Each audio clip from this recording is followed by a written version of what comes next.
Next question. Here we go.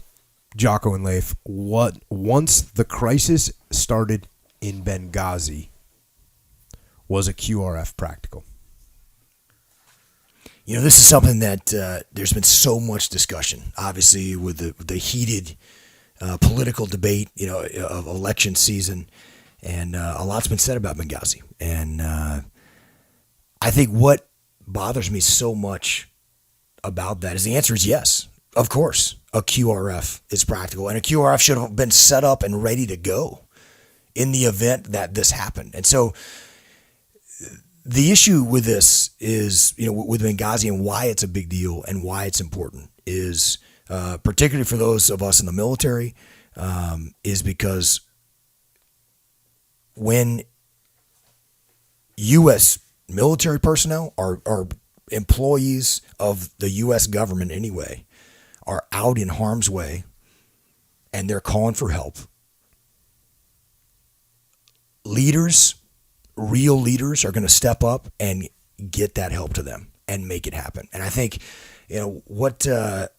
whether or not a QRF, which is a quick reaction force, we're talking about sending in a force. Maybe it's Marines, maybe it's soldiers, maybe it's Special Operations Forces. Maybe it's just air support. Maybe it's air support, close air support, which could have gotten there certainly, in a matter of hours. It's those things would probably have made a huge difference on that battlefield. Would it have saved the lives of Ty Woods, who was our teammate, and Glenn Doherty, another teammate, and those the two State Department officials lost their lives, including the ambassador Chris Stevens. I don't know. I don't know that it would have saved their lives, and no one can say that. But that's not what leaders are asking themselves when they don't know the outcome. I think a true good leader is gonna when bad things are happening, is going to say, how can we resolve this? How can we help those guys? And I think the hard thing when you look at this scenario is, from everything that we've seen and understand about what happened in the wake of Benghazi, is when the call came in that U.S. forces are under attack, the immediate response was, how can we twist this? How can we make this better for us politically? Spin it. How can we spin it? Yeah, exactly. So how can we do that? Well, Libya had to be, because that was the party line at the time. Libya had to be a big win.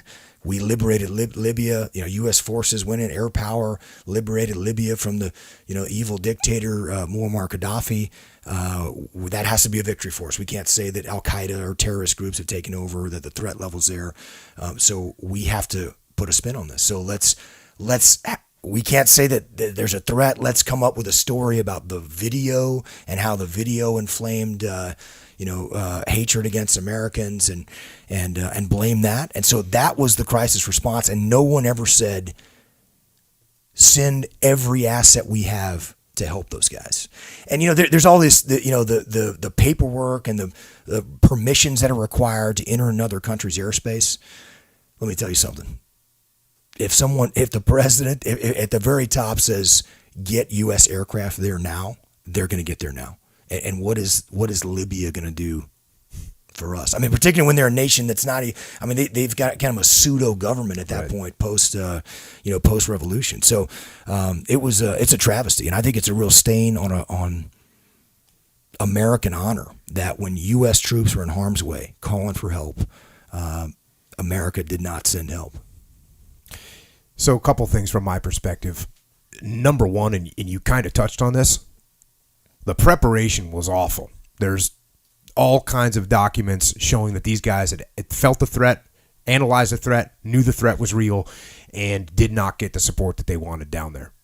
That's just step number one. So from the beginning, never mind once what was the question? Once the crisis started, the crisis shouldn't have started. You should be proactive. You should be aggressive in your contingency planning. You should be aggressive in your security measures. You should be aggressive against a known and quantifiable threat all the time. So there's number one. There's the first failure. Then the second failure, you already said it. I'm going to tell you what. You got American troops in harm's way. We are going to do everything possible to get there now. And you know what? How long is that crisis going to last? You don't know. You don't know how long a crisis is going to last. So if the crisis starts and I know what's going on, I'm sending help. And I'm sending the first help I can get out there, I'm sending there. And as soon as I can establish more help, I'm going to send them too. And if the crisis is over and the embassy is overrun in 20 minutes and we're too late, okay, we did our best. If the crisis lasts 6 hours and the patriotic heroes that stood the line and fought, held those guys for 5 hours or 7 hours, long enough to get support there, then guess what? We win, everyone's alive, and we did our job. So it was just a disaster across the board, and like you said, a real, not only a stain on American presence in the world to have an ambassador, a sitting ambassador, murdered, but our reaction to it was completely. It was a travesty, and not to mention, of course, the loss of some real heroes that stood up and held the line, even without the support that they needed from their country at that time, which is hard for me to even say. I'll back us down a little bit, take a little breath, throw you a little softball from the troopers out there,